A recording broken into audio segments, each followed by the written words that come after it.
नमः। गंगा तरंग रमणी ये जटा तलापों गौरी निरंतर विभो शीत वाम भागो नारायण प्रिय मन गमदा पहाड़ो वाराणसी पुरपत्यो भजो विश्वनाथो। तो शीश जटाओं से शोभित हो ये देव धुनी जलधारा और सुच ललाट पर चमक रहा हो वो अर्ध कलाधर न्यारा। तो तीन नयन उपवीत भुजग हो बासुकी हो इठलाते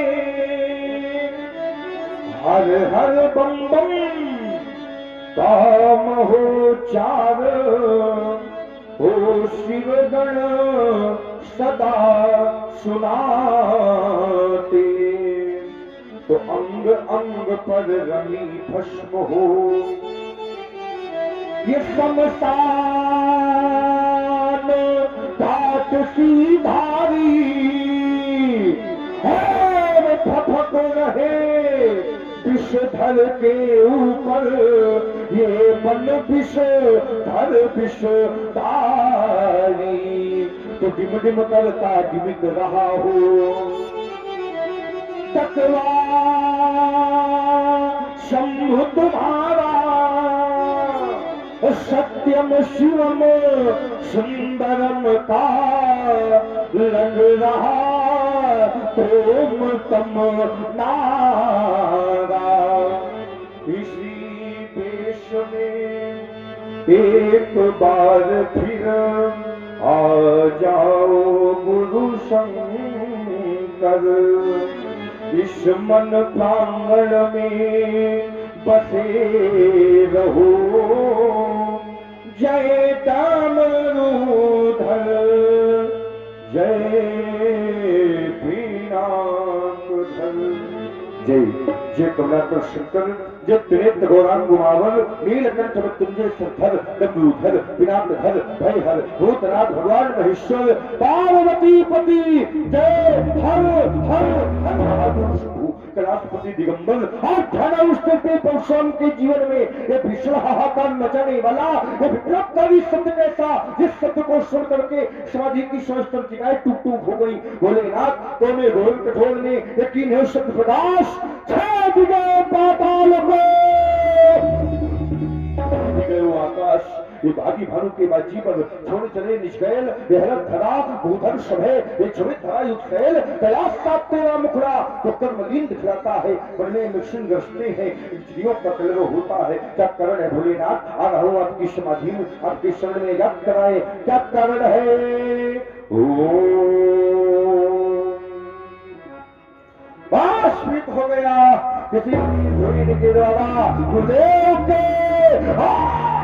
को खंड खंड कर दिया गया वो कूद गया न मंडल में खगोल सर्प फूट गया उनमें निक्षुब्ध होने पर का सुगुल उठ गया अपेक्ष चलो भ्रमण का ध्यान समाधि छूट गया पश्चात लिया मिथिलापुर में सुचाकर टूट गया। आश्रम की देवियों आश्रम की रक्षा करना और सामने शीतकाल के लिए मिथिला जो प्रस्थान करता है विश्वनाथ हर महादेव हर महादेव हर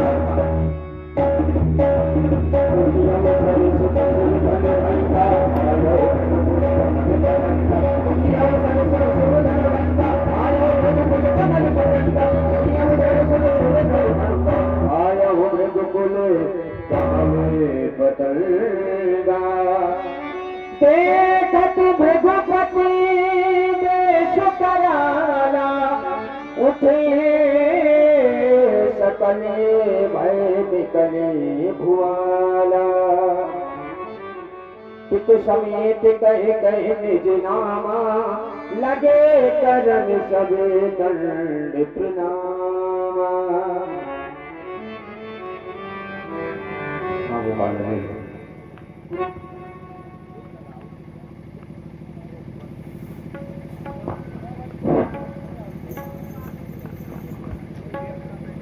करे पूर्ण गौरम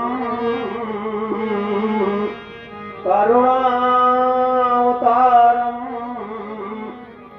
संसारि सारम भुजगेन्द्रहारम सदा वसंतम हृदयालविन्दे भवं भवानी शिवतम नमामि।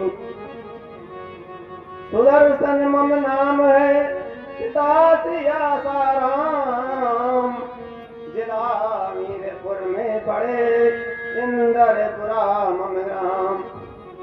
किसान यूनियन का सैनिक हूँ, किसको की सेवा करता हूँ। महाराज जनक की सेवा में मैं सब किसकों को ले आया हूँ। जनक की से नगरी में सेवा रूप में समस्त किसानों को लेकर के सेवा भाव से मैं समर्पित हुआ हूँ। प्रभु जी के चरणों में बार बार प्रणाम। सेवा ही जीवन का मेन सार है। यदि व्यक्ति के जीवन में सेवा नहीं है तो कुछ नहीं है महाराज। प्रणाम किया, बड़ी श्रद्धा से प्रणाम किया, और जब व्यक्ति के जीवन में श्रद्धा का जन्म होता है तभी प्रणाम की भावना भी उत्पन्न होती है। विडंबना इस बात की है कि आज हम लोगों ने झुकना छोड़ दिया। आज हम लोगों को झुकने में लज्जा लगती है कि हम सामने झुकेंगे कहीं हमारा आदर कम ना हो जाए। लेकिन भैया झुकने से कुछ घटता नहीं है, झुकने से मिलता ही है। अच्छा ये बताइए, जिस वृक्ष में फल लगे होते हैं वो वृक्ष झुकता है कि जिसमें फल नहीं होते वो पेड़ झुकता है? कौन वाला झुकता है? आप लोगों ने देखा होगा, जिस वृक्ष में फल लगे हैं वही वृक्ष झुकेगा, और जिसमें फल नहीं है वो झुकना नहीं जानेगा। देखिए, प्रणाम करने से व्यक्ति को कुछ ना कुछ मिलता है। जो प्रणाम करता है उसके जीवन में चारों वस्तुएं बढ़ती हैं, आयु, विद्या, यश और बल। ये प्रणाम करने की परंपरा हमारे देश की आज की नहीं है। जब हमारे देश का नाम भारतवर्ष नहीं था तब से ये परंपरा चली आ रही है। आप सब विचार कर रहे होंगे, जब पहले हमारे देश का नाम भारतवर्ष नहीं था तो पहले लोग हमारे देश को किस नाम से जानते थे? पहले लोग हमारे देश को अजनाब वर्ष के नाम से जानते थे। किस नाम से? अजनाब वर्ष के नाम से। लेकिन ऋषभ देव जी के पुत्र जल भरत की महान महिमा को यहाँ के मनुष्यों ने देखा, उन्हीं के नाम पर हमारे देश का नाम भारतवर्ष रख दिया। देखिए बंधुओं, संसार में चारों वस्तुएं प्राप्त करना बड़ा दुर्लभ है। पहले तो ये मानव शरीर मिल जाए, यही बड़ी दुर्लभ बात है। बड़े भाग्य मानुष तन पावा। अच्छा, मानव का शरीर मिल जाए तो क्या मानव का शरीर खाली कमाने धमाने में, यात्रा करने में, आनंद लेने में इतना ही मिला है क्या? मानव का शरीर खाली जीवन यापन के लिए नहीं मिला। शास्त्र तो ये कहते हैं कि मानव का शरीर भगवान को पाने के लिए मिला है। और कितने लोग भगवान को पाते हैं मानव शरीर धारण करके? वो कहा थे जिंदगी में मौज ले लो, दोबारा मिले ना मिले। तुम मौज वाले मौजे में रह जाते हैं महाराज। लेकिन मानव का शरीर यथार्थ है जो परमात्मा के चरणों में लग जाए। तुमने प्रणाम किया तुम्हारे लिए हमारा शुभ आशीर्वाद है। ये राही मत राह बदल देना, राजन मत राह बदल देना। नभ में होगा धन का दर्जन, ये कितने होंगे तूफान प्रलय। और बिजली करती होगी नर्तन, सब दिखलाएंगे तुमको भय। पर एक बात का ध्यान रखना, चातक के मधुर बैन सुनकर राही मत राह बदल देना। राह बदल देना, राजन मत राह बदल देना। आयुष्मान हो, दिव्य जीवी हो, क्या भगवान शंकर तुम्हारा कल्याण करे राजन। परशुराम की जय हो। जनक बहोरी आये सिरुनावा,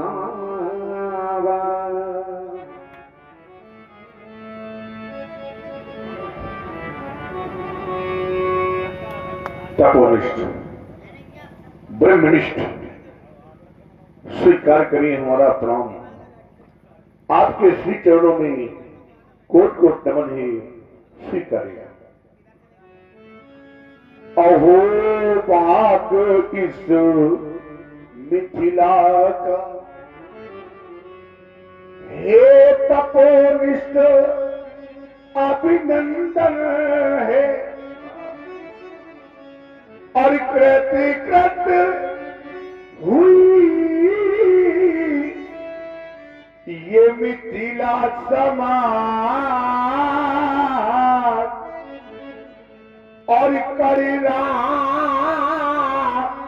जनक पद बंदन है। आपके श्री चरणों में सेवक जनक का प्रणाम। यम नियम आसन प्राणायाम प्रत्याहार धारणा ध्यान समाधि में स्थिर होकर अपनी रानी सुनैना को हम भक्त पर बैठाल कर नित्य ब्रह्म चिंतन करने वाले शिव ध्वज, तुमने बड़ी श्रद्धा से प्रणाम किया, और श्रद्धा का जन्म तुम्हारे जीवन में हुआ। तुम योगी हो, तुम साधक हो, तुम धर्मात्मा हो, तुम पुण्यात्मा हो, और पुण्यों का फल है जो तुम यहाँ के राजा हो। और तुम्हारे जीवन को मंगलमय बनाने के लिए हमारा शुभ आशीर्वाद। तुम सदा प्रजा की सेवा करना, फिर निज धर्मों का पालन करना। आवे अगर व्यवधान कभी, तो उन व्यवधानों से तुम मत डरना। जब ऐसा करोगे हे राजन, तो तुम्हारे यश के फूल खिलेंगे, तुम्हारे यश के फूल खिलेंगे। और है आशीष हमारा जग में, तुम्हें घर बैठे भगवान। आयुष्मान हो, देव देवी हो जाओ, श्रद्धा तुम्हारा कल्याण। सिंह बुलाए प्रणाम करावा, ले आओ सीता की सखियों, हमारी बेटी को लेकर के हमारे समीप आओ। आओ रात दुलारी, ये भगवान परशुराम जी हैं, इन्हें नतमस्तक होकर के प्रणाम करो बेटी, प्रणाम करो। बालिका दिव्य शिवध्वज उमा रमा ब्रह्माणी की शोभा को भी लज्जित करने वाली दिव्य बालिका का आगमन हुआ। तुम्हारे द्वारा प्रणाम करवाया गया। जानना चाहते हैं बालिका की प्राप्ति कहाँ से हुई? इस वसुंधरा से बालिका की प्राप्ति हुई है। जनक सुकृत मुहूर्त वैदेही, ये मेरे पुण्यों का प्रताप है। एक बार मेरी राज्य में अकाल पड़ गया, 1 2 4 श्रेणी 12 वर्षों का घोर अकाल। देवर्षि नाथ के कथनानुसार मैंने हल कर्षण किया और धरा से इस कन्या को प्राप्त किया। ये वही बालिका है भगवान, सन्मुख जो शोभा पाती है। आशीर्वाद से दे भगवान, ये चरणों में शीश झुका। धरा की पुत्री है, धरात्मजा है। तुमने हल कर्षण किया तो बालिका की प्राप्ति हुई। देखिए यहाँ कुछ किसान बंधु भी बैठे हैं। अच्छा, भारत का किसान भी हाथ में हल उठाता है, भारत का किसान भी हाथ में हल लेता है, और भारत का किसान भी खेतों में हल को चलाता है। लेकिन आज तक क्या किसी किसान को बिटिया मिली? नहीं मिली। लेकिन राजा जनक ने हल चलाया तो राजा जनक को बिटिया मिल गई। ये तो आश्चर्य है। किसान हल चलाता है, किसान को अन्न मिलता है, राजा हल चलाता है, राजा को बिटिया मिलती है। कारण जो किसान है वो धरती का पुत्र है। किसान को धरती पुत्र कहा गया है। और धरती का पुत्र जब अपने माता के पास जाता है तो माता उसके भोजन की व्यवस्था करती, माता उसके भरण पोषण की व्यवस्था करती है। लेकिन राजा जनक धरती के पुत्र नहीं, ये तो भूपति है ना। भू माने धरती, पति माने स्वामी। धरती ने विचार किया, जब रोज मेरा पुत्र आता था तो अन्न देकर मैं उसको संतुष्ट करती थी, आज तो मेरे पति आ गए हैं, इनको क्या दिया जाए। तो धरती ने अपने वक्षस्थल को चीर करके इस दिव्य बालिका को प्रकट किया। बालिका दिव्य है, बालिका के लिए हमारा शिवाशीष। अरे आत्मा हो तुम धरा की, तो परमात्मा तेरा पति हो, और जो भी तुम्हारी शरण आवे तो मुक्ति ही अंतिम गति हो। पंडितिया पति पिता दोनों कुलों की ये लाज को निर्वाद रखना, स्वार्थ तज परमार्थ बेटी, तुम सदा नित रोज भजना, भवे भौष्टम सफलम तुदीयम मनोरथम वेजन का तुझे ही। ले जाओ श्रद्धा बालिका को ले जाओ। बहुत दिनों की विदेह सन काहे कायत भीर, पूछत जान अजान जिमे क्या आज मैं देख रहा हूँ तेरे यहाँ बहुत भीड़ है। मैंने देखा था वहाँ भीड़ होती थी, लेकिन ऋषियों की, मुनियों की, ब्राह्मणों की, विद्वानों की, संतों की भीड़ हुआ करती थी। आज यहाँ महिपालों की भीड़ है। इन महिपालों के आने का क्या कारण? समाचार कई जन के सुनाए। इन महिपालों के आने का सिर्फ एक कारण है महाप्रभु। कौन सा कारण राजा? कारण है मेरी बेटी सीता। हाँ हाँ, उठा लिया अज जो सीता ने, ये देख के धीरज छूट गया। तो तुमने क्या किया? जिस पर मैंने क्या किया, ये प्रण कर डाला। का परिणाम जिसमें ये आज को टूटे गया। सुनत बचन फिर अनत निहारे, देख चाप खंड महिला। माता पार्वती द्वारा पोषित पिनाक, शस्त्रागारों के मुकुट, सुरों के रक्षक, असुरों के निंदक पारिजात पुष्पल्लव, तुम्हारा पराभवकारी विक्षोभ, महान शोक महान। कितना स्वार्थी है ये संसार। जब तक धनुष टूटा नहीं था नित्य आरती होती थी, नित्य पूजन होता था, नित्य अर्चन वंदन होता था। लेकिन जब आज धनुष टूट गया, पूजा नहीं हुई, आरती नहीं हुई, अर्चन वंदन नहीं हुआ, तड़ुआ करानाथों की तरह धरती में फेंकवा दिया गया। शोक न करो अजगो, नहीं छोड़ा जाएगा आज कोई महिपाल, नहीं छोड़ा जाएगा आज कोई राजा, और सबसे पहले नहीं छोड़ा जाएगा ये राजा। बचन कठोरा तब जनक धनुष के तोड़ा। बोल मुखोल तोड़ा है। देश देश के निवेशकों को ने हेतु देखे निकेत दिए के धोखो तोड़ा है। काशी कश्मीर कर्नाटक निवासी आए या पूर्वी पछाही लोगों ने झूठ जोड़ा है। देख दिखाओ मोर नचारो, उल्टा मही जहाँ लगे तगड़ा। धनुष तोड़ने वाले को शिव दिखाओ, शिव भट नहीं तो जहां तक तुम्हारी धरती है वहां तक की धरती पर दूंगा। उल्टा हूँ वहां तक की धरती पर दूंगा। सब दिलों के लोग सब जान जान की